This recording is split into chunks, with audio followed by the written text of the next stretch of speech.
je vais parler avec mon cœur, comme toujours. Je suis un peu ému ce soir de l'honneur que m'ont fait les prédicateurs qui sont là. Et Dieu le sait, parce que n'importe lequel d'entre nous aurait pu porter le message. Parce que l'important, c'est pas l'appareil, c'est la voix qui passe au milieu. Vous comprenez? Si j'ai besoin de téléphoner à mon fils, moi, je ne vais pas demander le meilleur des téléphones, je demande un téléphone qui capte, et c'est tout. Du moment qu'il est en contact avec le satellite en haut, ça me suffit. Alors, je suis heureux, et je le dis avec mon cœur, de ce que mes frères m'ont fait ce privilège de porter l'évangile. Et je le dis à chaque fois, qu'est-ce que j'aime prêcher l'évangile. Si vous voulez, ça va passer en dessous de mon salut. C'est pas au-dessus. Juste en dessous. Parce que c'est tellement bon prêcher. De voir des âmes se repentir. De voir des personnes transformées. C'est ce qu'on a envie de voir. C'est pas prêcher devant des foules qui nous intéressent. On a été capable de faire des réunions dans une maison pour 2 personnes pendant des mois et des mois et des mois. On les a menés au baptême. Et bien gloire à Dieu. Ou tu prêches dans les stades, que Dieu te bénisse. Tu prêches dans des baraques, que Dieu te bénisse. Mais Dieu avec toi. On prêche sur un chapitre de la Bible, nous, où Jésus a parlé avec une femme à un puits. Et nous, les prédicateurs, on prêche sur cette rencontre. Pas beaucoup. Ils ne voulaient même pas que les disciples soient là à portée. J'ai besoin de me rencontrer avec elle. J'ai besoin de lui parler. Vous savez, on aurait pu le critiquer, Jésus. Par rapport à ce chapitre. On aurait pu le critiquer, on aurait pu regarder, on ne sait jamais, des fois, pour pas qu'il soit critiqué. Jésus n'a pas honte d'aller chercher le pécheur, quel qu'il soit. Que Dieu soit loué. Alors, on va s'entretenir dans la parole de Dieu, ensemble, et je voudrais juste lire un petit mot en attendant, avant de rentrer dans le message. C'est vrai, on parcourt un peu quelques églises, et puis on voit un peu ce qui se passe un peu partout. Et croyez-moi, je ne porte pas un autre message ici que ce que je porte chez moi. On ne se prépare pas des messages de mission. On se prépare des messages qu'on porte partout dans notre vie. Il n'y a pas des messages particuliers parce qu'il y a 300 personnes, alors on va prêcher. Non, peu importe. On prêche ce livre. À partir du jour où c'est qu'on porte plus ce livre, eh bien, il n'y a plus rien. Mais moi, personnellement, ma conversion, elle s'est passée dans une époque, on va appeler ça une époque un peu charnière. Ça veut dire que j'avais encore, et nous avions encore tous nos anciens. C'était dans les années 90 à peu près. Et je me souviens des réunions. Je me souviens des réunions de maison. Je me souviens des chants. Je me souviens des messages. Et en respectant nos anciens, on prêche mieux qu'eux. Mais il y avait un feu. Il y avait un zèle en bas, en haut. Il y avait une façon de chanter.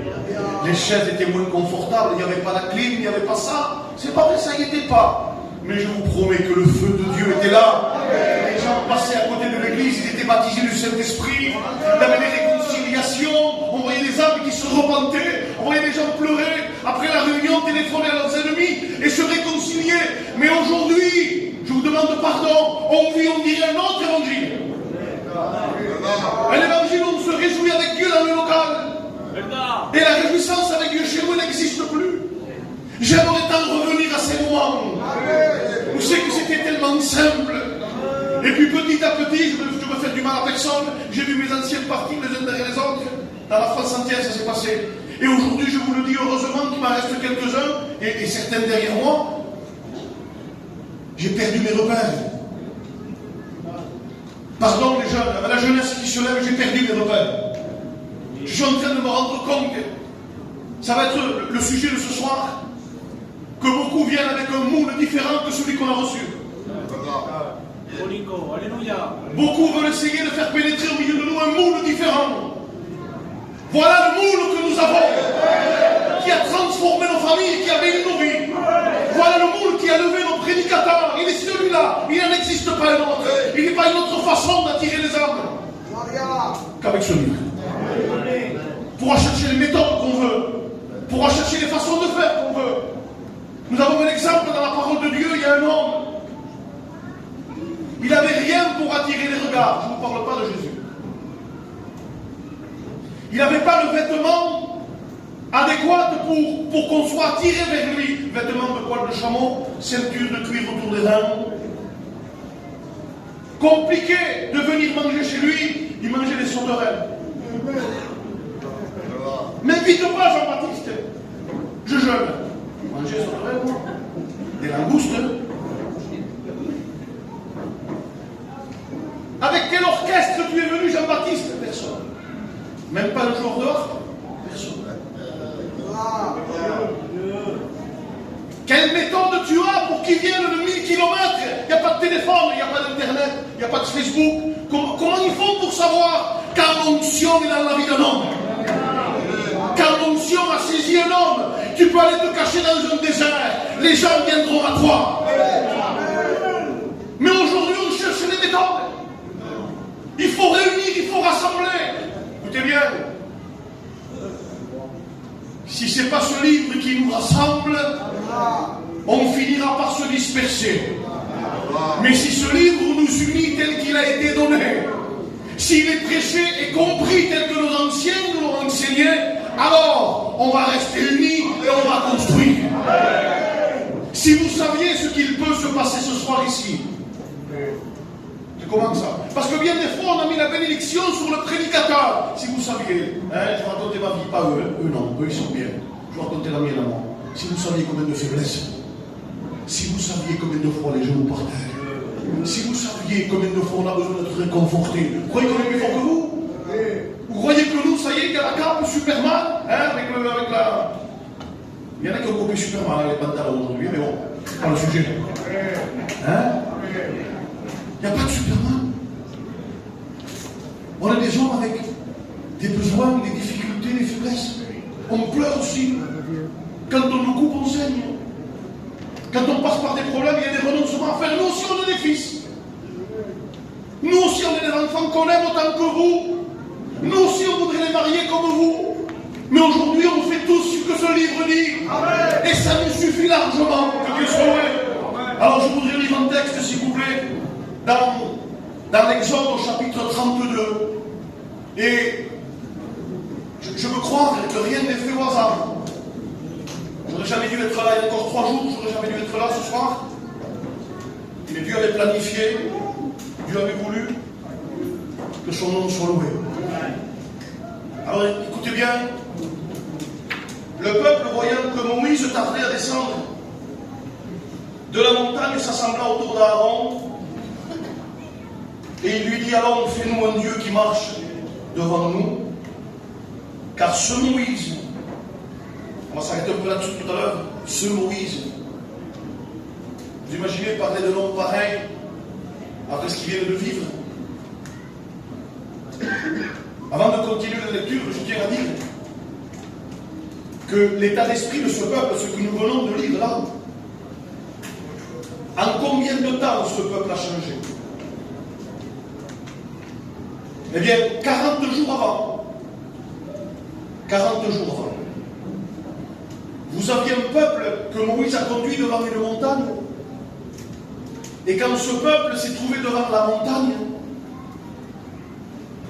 ce peuple est devenu, on va dire, de toutes les couleurs, tellement ils ont eu peur. Il s'est mis à trembler. Moïse lui-même va dire dans les Hébreux, je suis épouvanté et tout tremblant. Ouais, c'est incroyable l'effet que peut faire la vue d'une montagne. Il savait que là-haut il y avait des éclairs, du tonnerre, Dieu était là. Moïse ne dit pas, on a peur, on tremble, on a peur. Vous voyez? C'est bien. Que Dieu soit loué pour cet état d'esprit. 40 jours plus tard. Ce Moïse-là, qu'est-ce qu'il est devenu, ce Moïse? Puis c'était pas n'importe qui, Moïse. Moïse, c'était l'homme de Dieu. C'était l'homme qui parlait face à face avec Dieu. C'est l'homme qui conversait avec Dieu, qui est capable de monter sur une montagne et rester 40 jours et 40 nuits, pas pour lui. Et un jour, Moïse va avoir même une vision, ça c'est une petite parenthèse, qui va nous faire du bien. Il a eu la vision, Dieu lui dit, tu vas me voir. Seigneur, j'aimerais que Dieu me parle comme ça. Il y en a qui disent ça, bon, je le dis aussi. Eh bien, Dieu dit, mais viens sur la montagne, tu verras. Je te parlais comme à lui, moi. On a l'impression que c'est réservé que pour Moïse, ça. Alors, Moïse, tu vas me voir. Et puis, je te prendrai, tiens-toi sur le rocher, je te mettrai dans le creux, et là, tu me verras. Et puis, Dieu va, en quelque sorte, lui donner une vie pour toujours, il va le dire, sur la terre. Voilà comment tu vas me voir. Tu vas me voir de dos. Ça paraît bizarre, un peu, hein? Ça paraît un peu curieux. Alors, je me mets à la place de Moïse, je dis, Seigneur, tu me demandes de te voir, tu te montres de dos. Mais oui, parce que je veux que tu t'habitues, Moïse. T'habitues à quoi? Parce que tant que tu me verras de dos, ça veut dire que moi je marche devant et toi tu marches derrière. Tant que tu me verras de dos, ça veut dire que c'est moi qui te conduis. Tant que tu me verras de dos, ça veut dire que toi tu es derrière et là tu ne te tromperas pas. Mais le jour où tu ne me vois plus de dos, ça voudra dire que tu seras passé devant. Et là, Moïse, tu vas te casser le bec bien des fois. Là, Moïse, c'est toi qui vas conduire le peuple, c'est toi qui vas parler au peuple. Alors c'est pour ça que la vision que je vais te montrer pour toujours dans ta vie, pour ce peuple, tu me verras de dos. Que Dieu soit loué. Dieu fasse que nous soyons des Moïse ce soir. Que nous ne soyons pas de ceux qui veulent toujours marcher devant. Et Jésus, tu me suis partout où je vais. Que Dieu puisse nous faire comprendre qu'en réalité, c'est lui le premier en toutes choses. C'est lui qui décide en toutes choses. Alors ce fameux Moïse, au bout d'un moment, le peuple va s'en fatiguer. Moi, personnellement, je ne me fatiguerai pas d'écouter Moïse. De l'écouter parler, de l'écouter, de passer un moment avec lui, de le regarder. Je pense que je ne me fatiguerai pas. Tellement je respecterai cet homme. Mais arrive un moment où ce que l'état de cœur, eh bien, il va faire changer l'état des yeux. Vous connaissez Asaph? L'état de cœur va changer la vision. Et au bout d'un moment, le peuple va parler. Ce Moïse, on ne sait pas ce qu'il est devenu. Et il ne parle pas n'importe qui, il parle à Aaron. Et là, regardez, il disait, cet homme qui nous a fait sortir d'Égypte, on ne sait pas ce qu'il est devenu. Alors, Aaron, il sera question de lui ce soir, va dire, ôtez les anneaux que vous avez à vos oreilles, à ceux de vos femmes. Rappelez-vous de ça. À ceux de vos femmes, à ceux de vos fils et à ceux de vos filles.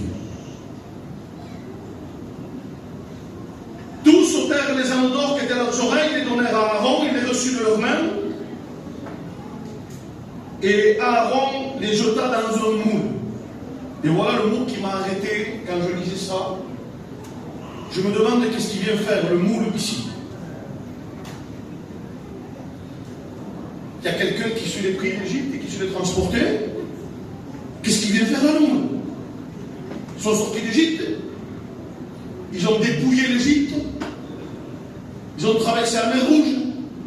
Ils sont arrivés devant une montagne extraordinaire, un conducteur Moïse. Et tout d'un coup, le peuple commence à se lasser. Et puis là, il y a un objet qui sort, on ne sait pas d'où. On ne sait pas où il a été caché. On ne sait pas qui l'a ramené, peut-être Aaron, on n'en sait rien. Hein? On ne sait pas où il a été caché. Mais tout d'un coup, il apparaît. Le mot moule. Alors, pour ceux qui ne savent pas qu'est-ce que c'est, je vais vous prendre l'exemple le plus simple. Vous avez un moule dans lequel on fait des gâteaux. Là, vous allez comprendre. Hein? Tout compris. Et le moule, il est là. Il a une forme. Et quand on fait la pâte, on le met à l'intérieur. Et la pâte, elle prend la forme du moule. Ça veut dire que si vous faites 500 gâteaux, les 500, ils vont se ressembler tous. Si vous les sortez, vous regardez, c'est le moule qui va donner la forme. Hein, d'accord? Donc vous avez compris que c'est ce moule. Donc si vous envoyez, et tout d'un coup vous envoyez un, admettons, vous envoyez 500, et tout d'un coup vous envoyez un, il n'a pas la même forme. Il a la même couleur, il était dans le même four, mais il n'a pas la même forme. Vous savez qu'est-ce que vous allez dire, vous? Vous allez dire, celui-là, il n'est pas rentré dans le même moule. Il y a un moule un peu différent. Alors maintenant, on va rentrer un peu dans le sujet. Aaron les reçut de leurs mains, et il jeta alors dans un moule. Et qu'est-ce qui sort de ce moule? Il sort un veau. la même forme que ce qui est rentré. Ils disent, Israël, voici ton Dieu qui t'a fait sortir du pays d'Égypte. Et lorsqu'Aaron vit cela, il s'écria, quel est le pasteur? Regardez ce qu'il dit. Demain, il y aura une fête en l'honneur de l'Éternel. Alors je crois que la suite, vous la connaissez. N'oubliez jamais que ce qu'ils sont en train de faire après, c'est en l'honneur de l'Éternel. Donc ça veut dire qu'eux, ils sont en train d'adorer, eux, ils sont en train de rendre un culte à Dieu, parce que ce qui est important, ce n'est pas tout ce qu'on peut ressentir, l'important, c'est la façon dont le ciel te voit.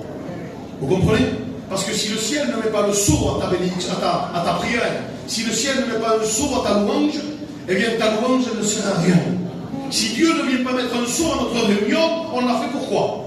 Si Dieu ne vient pas sceller la réunion en disant j'approuve, j'appuie, je suis d'accord, tout ce que nous pouvons faire, même rassembler des centaines et des centaines de personnes, ça ne servira à rien. Ce qui va faire que nous allons être bénis d'une bénédiction divine, c'est qu'en réalité Dieu vient de mettre le sceau. Et je veux que ce soir, Dieu mette le sceau à cette réunion. Que Dieu soit loué. Alors vous savez ce qui se passe après? Le prédicateur va proclamer fête en l'honneur de l'Éternel. Ils vont commencer par offrir des sacrifices. C'est comme ça. Ils vont commencer à faire des holocaustes. Ils vont commencer à faire des sacrifices d'action de grâce. Ensuite, dans cette journée, ils vont se mettre à manger et à boire. Et après, je dis bien après, la parole de Dieu me dit qu'ils vont se lever pour se divertir. De quel peuple on est en train de parler ce soir? On est en train de parler d'un peuple qui 40 jours avant était en train de trembler devant une montagne. On est en train de parler d'un peuple que lorsqu'il a vu la montagne, eh bien, écoutez, il se sentait indigne de monter sur la montagne ou ne serait-ce que de parler. Pourtant c'était juste des éclairs et c'était du tonnerre. Hein, il y avait du bruit en haut de la montagne. Et puis on voit que ce peuple il est complètement horrifié, et Moïse aussi. Et quand Moïse va partir là-haut, et qu'il va parler avec Dieu, qu'il va monter, il va s'absenter une quarantaine de jours à peu près. Et lorsque le peuple, au bout de 40 jours, va voir qu'il tarde à descendre, comment on peut changer si vite?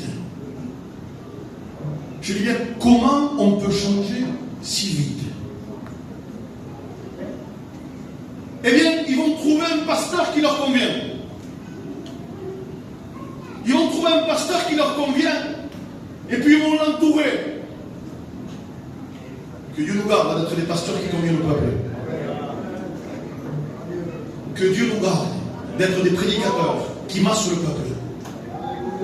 Que Dieu nous garde d'être des prédicateurs rassembleurs de foule. Aujourd'hui, c'est plus des prédicateurs, c'est des organisateurs. Aujourd'hui, il n'y a plus de prédicateurs, c'est des présentateurs. Mais automatiquement, quand on est un prédicateur qui reste en bas de la montagne pendant que les autres, Moïse il est tout seul, il a tort. Tout seul, Dieu est avec lui. 1 million de personnes en bas, Dieu se met en colère. Enfin, on ne va pas brûler les étapes. Alors ils vont entourer un pasteur qui leur convient. Ils vont dire Moïse, Aaron, ce Moïse-là. Il aurait pu dire mon frère. Il ne le dit même pas.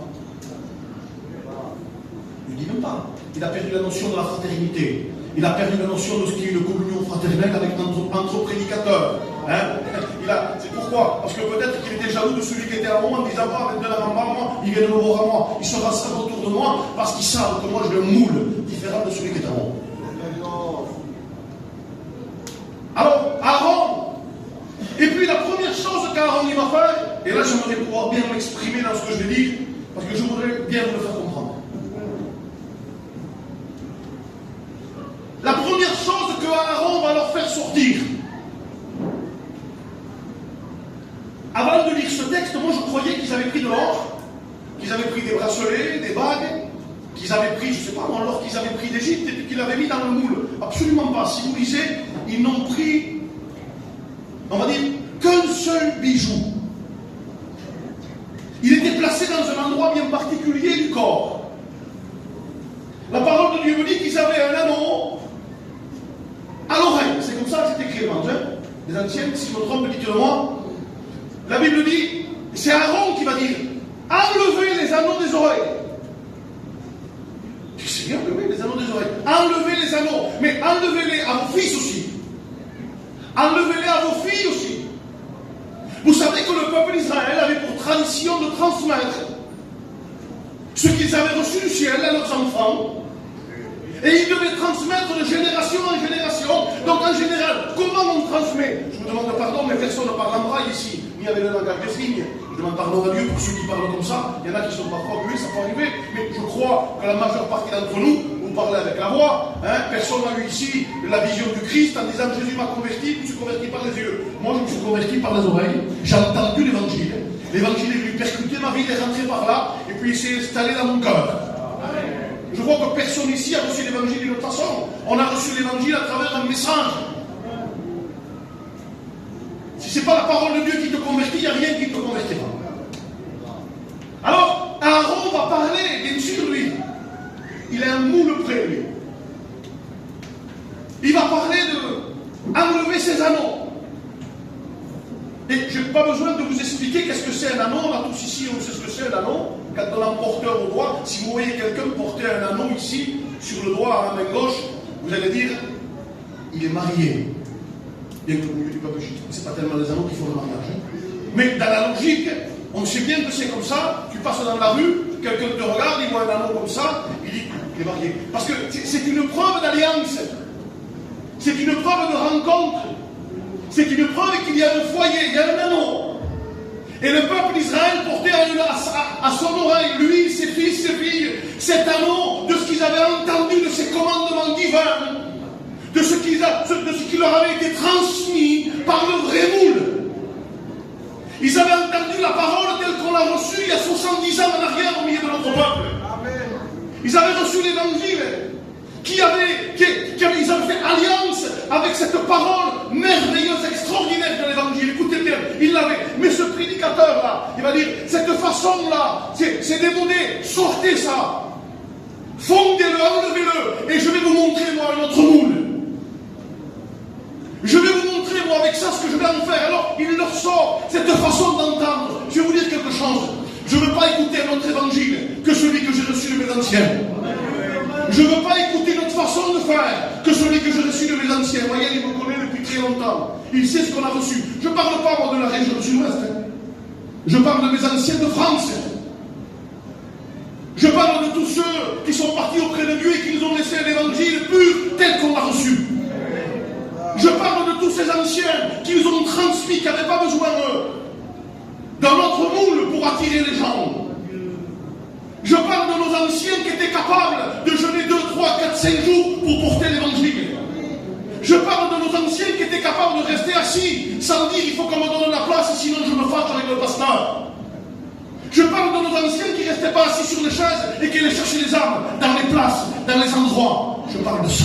Je parle de cet évangile. Que lorsqu'il passait, quand il passait avec le moule là, eh bien les âmes se convertissaient. Tandis qu'aujourd'hui, moi je m'adresse à tous les prédicateurs. Ah, c'est vrai, des mains, on en voit des milliers se lever. Pour ma part, hein, j'aime l'évangélisation. J'en vois tout plein se lever. Mais des vies changées, où elles sont aujourd'hui? On voit des gens qui se régalent aujourd'hui de rester 2 heures en train d'écouter chanter. Et quand la parole est prêchée, ils se lèvent, ils s'en vont. Parce que c'est ça qui les dérange. C'est très compliqué de les mettre dans la communion et dans la prière. Simplement un quart d'heure, on n'y arrive même plus. Tandis que s'il faut chanter 3 heures, alors on reste. Et après la parole, c'est fatigant, on s'en va. Il n'y a pas autre chose que plus merveilleux que la communion et la parole. C'est celui-là le vrai moule qu'on a reçu. Et je n'ai pas envie d'en prendre un autre. Il ne m'intéresse pas. Si vous saviez l'appui de Dieu que je sens ce soir. Vous ne pouvez pas imaginer. Oh, je ne suis pas en train de parler en langue. Hein, moi, oui, si on parler en langue pendant 40 jours, je suis persuadé, moi, que Dieu l'arrête. Tais-toi, je vais parler. Il y en a qui croient que l'onction, c'est parler en langue. Je vous fais une confession. J'avais 15 ans.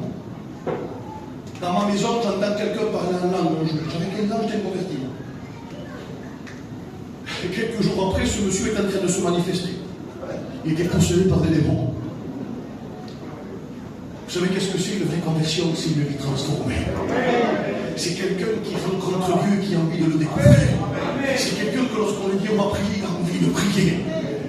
Quand on lui dit on va à la réunion, il a envie d'y aller. Je ne dis pas qu'il n'a pas parfois le visage triste, je ne dis pas qu'il passe pas des fois par des problèmes, mais quand quelqu'un est converti, il sort de ce moule-là. Il n'y en a pas un autre. Mais malheureusement, il existe des pasteurs aujourd'hui, des prédicateurs dans la France entière qui viennent avec un moule différent en disant cette façon de faire il y a 20 ans, enlevez-la, c'est fini, ça ne sert plus à rien. On va passer à autre chose. Maudit soit-il.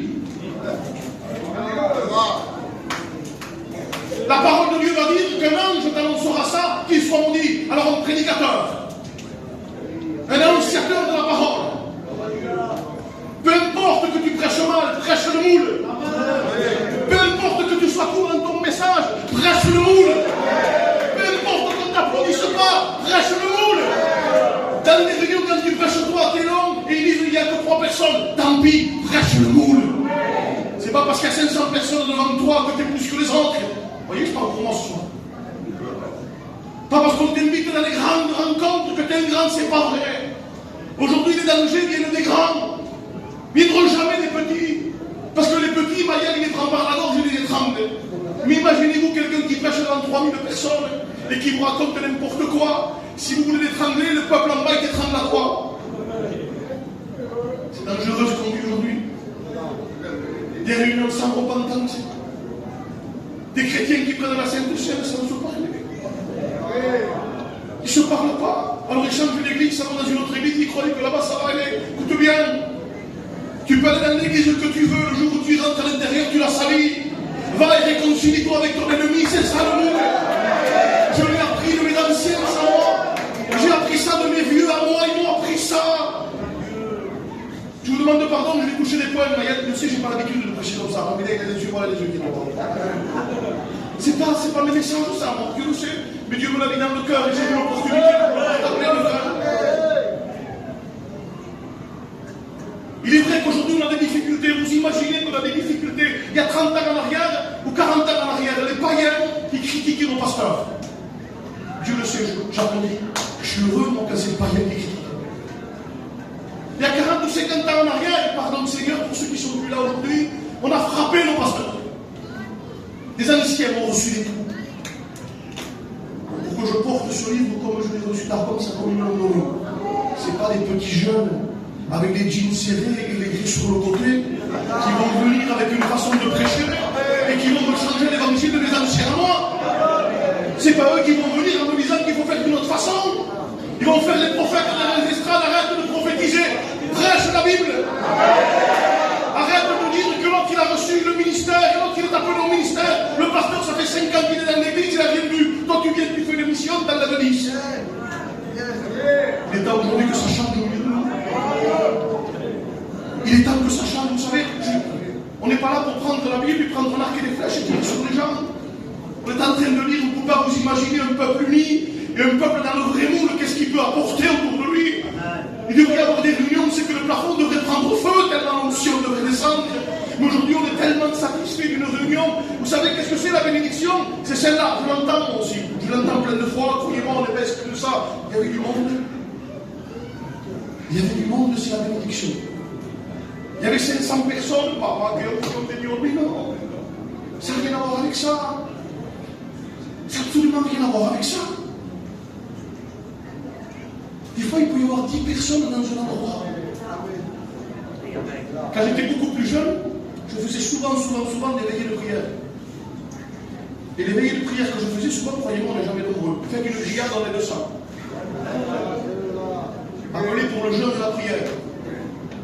Después del hermano, tengo trabajo, où je suis, où j'ai la. Croyez-moi, c'est comme ça. Hein, ça, c'est la vie. On n'était jamais nombreux. Mais je vous promets que celui qui prie, il voit la gloire de Dieu. On touche ce step 5 minutes, après on va bientôt terminer. Hein, je vous demande pardon, je ne veux pas être long. Je sens que ça passe quand même. Hein.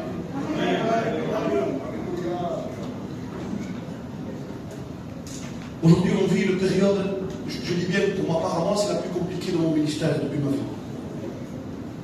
Pas parce que je passe par des problèmes, au contraire, c'est pas vrai, les problèmes nous approchent de Dieu. Ça n'a rien à voir avec ça. Je suis en train de me rendre compte aujourd'hui qu'il y a une chose qui est négligée complètement. Je dis malheureusement, Vous avez l'état d'un peuple qui est en bas de la montagne. Et vous avez un homme qui est tout seul sur la montagne. Comprenez? Vous en avez un peuple entier qui est en bas. Et le problème, c'est qu'en bas, on arrive à trouver des pasteurs qui nous conviennent. En bas, on arrive à trouver des gens qui nous disent exactement ce qu'il faut. Hein, ce qu'on a envie d'entendre. Ils veulent nous supprimer le pourquoi on va dire le pourquoi on vit aujourd'hui. Naboth, change-moi ta vigne. C'est pas n'importe qui te le demande. Le roi. Et puis, je ne veux même pas te l'acheter. Je te fais un échange. Vous avez déjà tout compris. On est un peuple extraordinaire, on connaît. Mais tant pis, je vous dis quand même. Naboth, troque-moi ta vigne. S'il vous plaît, la vigne d'un roi. La vigne d'un roi. Naboth, il aurait pu dire, cette vigne, elle était au roi. Vous imaginez la fête que j'ai faite?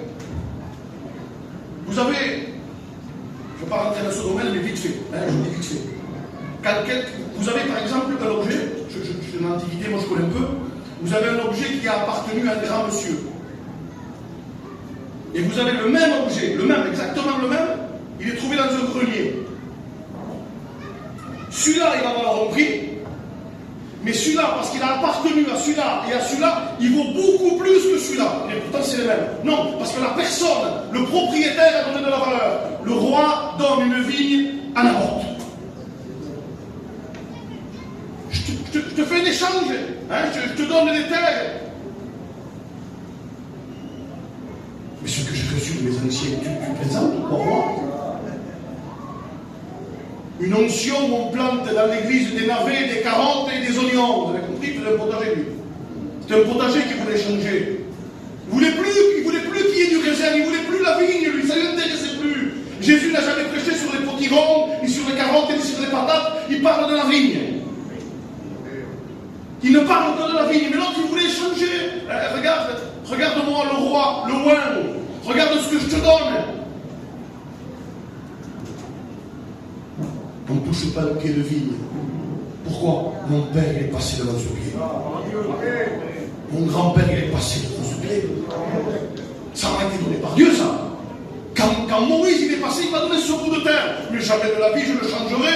Je t'en supplie, chrétien, prédicateur, candidat, ne change jamais le terrain que tu as reçu, même si on te montre une autre forme de le faire. Même si ça te paraît plus simple. Mais il y a du succès comme ça. Il y a du succès. On va faire de la musique pendant 3 heures et les gens vont rentrer en transe. Et au bout d'un transe, s'ils se convertissent pas quand tu prêches, ils ne se convertiront pas quand tu leur imposes la main. S'ils ne se convertissent pas avec ce livre, ils ne se convertiront pas, même si toi tu descends et tu les rends chauds en priant pour eux. Ça ne changera jamais. Ce qui bouleverse une vie, c'est prêcher ce livre d'état pur. Il n'y a pas un autre moyen, il n'y a pas un autre système. Il n'existe pas une autre manière de faire. Je ne dis pas, on a chacun son style. Moi je crie un peu, il y en a qui ne crient pas, il y en a qui transpirent, il y en a que non, il y en a qui bougent. On ne parle pas de ça, on parle du contenu. Vous savez en général, l'emballage, il finit où? Ah, c'est vous qui l'avez dit. C'est pas moi. Ce qui nous intéresse, c'est le contenu. Et le contenu, c'est lui, le contenu, c'est celui-là, il n'y a rien d'autre. Sortez les anneaux. Ça suffit cette façon d'entendre, ça suffit ce que vous avez entendu. Il y a autre chose qui est en train d'arriver. Il y a autre chose, tu vas dire comment ça? C'est tellement subtil. Ça rentre dans nos églises, ça vient derrière nos estrades, tellement subtil. Ça rentre tellement facile. Je vous demande pardon, je n'ai pas trop l'habitude de le faire, mais je vais le faire. Je m'adresse au prédicateur. Tu as reçu un ministère. Dieu t'a choisi. Tu as été établi par le Saint-Esprit. Tu as été appelé. Dieu t'a dit qu'il sera avec toi pour le jour. Qu'est-ce que tu vas chercher? Notre méthode que simplement prêcher l'évangile? Qu'est-ce que tu vas chercher? Pourquoi tu vas chercher autre chose? D'où tu vas aller le chercher? Parce qu'aujourd'hui, notre intelligence à nous, notre satisfaction, c'est d'avoir réuni du monde. Rappelle-toi quand tu étais candidat. que tu te régalais de voir une âme, comment ton cœur y tremblait quand tu préparais ton message. Je me souviens, on avait les mêmes moites. Hein, vous vous rappelez les gars, des prédicateurs, on était candidats, on devait prêcher. C'est comme quand on a conduit, passer le permis pour la première fois. Les mêmes moites. On est là, on tremble, on transpire, on ne sait pas quoi dire, on prêche. Et puis, on est un peu maladroit. Que Dieu fasse qu'on continue à prêcher avec ce cœur-là. Parce qu'après, on a des cœurs qui veulent du succès. Mais malheureusement, en bas, ça se voit. Alors maintenant, je le dis, si on a un autre moule, les chrétiens en bas qui vont se convertir avec ce moule, ce ne sera plus les mêmes que les chrétiens qui se convertissaient il y a 30 ans. Alors automatiquement, il va y avoir conflit. Eh bien oui, il va y avoir conflit. Alors qu'est-ce que c'est le conflit? Eh bien c'est facile. Avant, on avait le conflit avec les païens. Avant, on avait le conflit avec les inconvertis. Maintenant, les conflits se passent où? C'est parce qu'aujourd'hui, les chrétiens et les prédicateurs vont aujourd'hui rentrer dans un autre moule.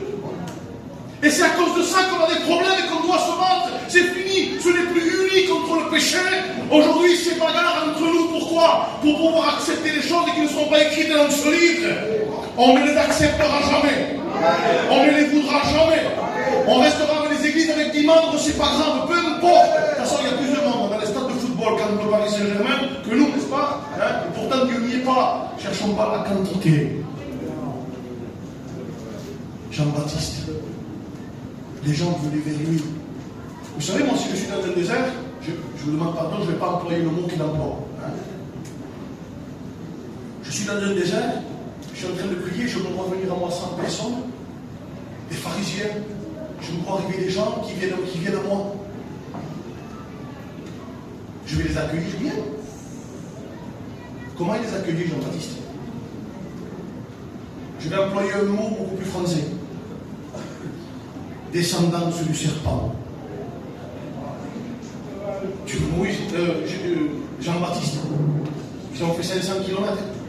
Ils sont venus écouter un message et tu leur dis que c'est une génération de serpents. Oui. Vous venez uniquement pour fuir le mal. Vous ne venez pas pour vous convertir. Vous venez parce que vous avez appris qu'il y a un prédicateur qui est là. Et vous êtes venu voir simplement parce que vous avez peur qu'il vous arrive quelque chose. Il n'était pas en train de chercher du monde, lui. Vous savez pourquoi Jean-Baptiste était loin? Et je termine avec ça. C'est parce que quand on lui pose la question, Jean-Baptiste, tu es quoi? Et moi je me dis, moi je fais 1m80, je fais 105 kg, il y a de la chair. Et lui dit, moi, je suis une voix. Ah bon? Et la mesure, moi, je suis une voix. Quand un prédicateur est une voix, les âmes viennent. Parce que la voix, elle ne se présente pas à elle. La voix, elle démontre qui est le Christ. La voix, elle est capable de dire, c'est pas moi, c'est lui le Christ. La voix, elle est capable de dire, c'est lui qui guérit, c'est lui qui sauve, c'est lui qui transforme. Mais malheureusement, aujourd'hui, excusez-moi, mais non, on s'y croit. On croit que nous, on attire les foules. On croit que nous, on prêche mieux que les autres. On croit que nous, quand on impose les mains, les gens se rendent choses. On le croit, nous. On croit que quand on prie, se guérissent. Nous, on croit. Tant que tu ne seras pas une voix, le Christ ne viendra pas là où c'est que tu es toi. Tant que tu ne resteras pas une voix, le Christ ne s'approchera pas. Mais lorsque la voix est en train de te faire entendre, alors le Christ s'approche. Et là, il n'a pas peur. Il a des disciples. Il a des disciples. Écoutez bien, il a des disciples. Ils sont avec lui. Et quand lui dit, il est là. Amen. Église, je vous le dis avec mon cœur. Le maître est ici. J'ai envie de l'honorer ce soir. Et quand ils entendent ça, les disciples, en quelque sorte, ils arrivent, c'est moi que je me rodais. Ils arrivent devant Jean, ils lui font une petite salutation. Bon, on va le suivre à lui maintenant. C'est ça le prédicateur. Il donne envie de suivre Christ. Il ne donne pas envie qu'on le suive à lui. Il donne envie qu'on le suive à lui, que Dieu soit loué. Mais malheureusement, aujourd'hui, nous, on veut se faire des disciples. On veut se faire des disciples, un clan de disciples. Je t'en supplie. Je t'en supplie. Présente-le à lui. Que quand on sorte d'ici, comme j'aime ce chapitre, qu'on sorte amoureux de lui, qu'on se rappelle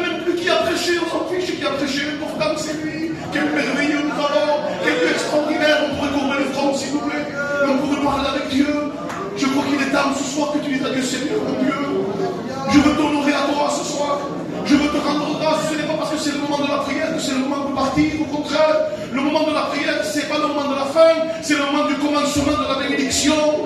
On va adorer Dieu ensemble. On va parler avec lui ensemble. Tombe amoureux du Christ. Adore le Christ. Prosterne-toi. Adore-le, aime-le. Touche-le. Respire avec lui. Frotte-toi à lui, colle-toi à lui. Mais dis-lui, Seigneur, je ne sais pas dans quel état tu es venu. Et Dieu sait que c'est vrai, je ne sais pas comment tu es venu. Mais je sais comment tu peux sortir. Alors on passe au moment de prière. Je voudrais qu'un frère vienne ici. Je ne sais pas,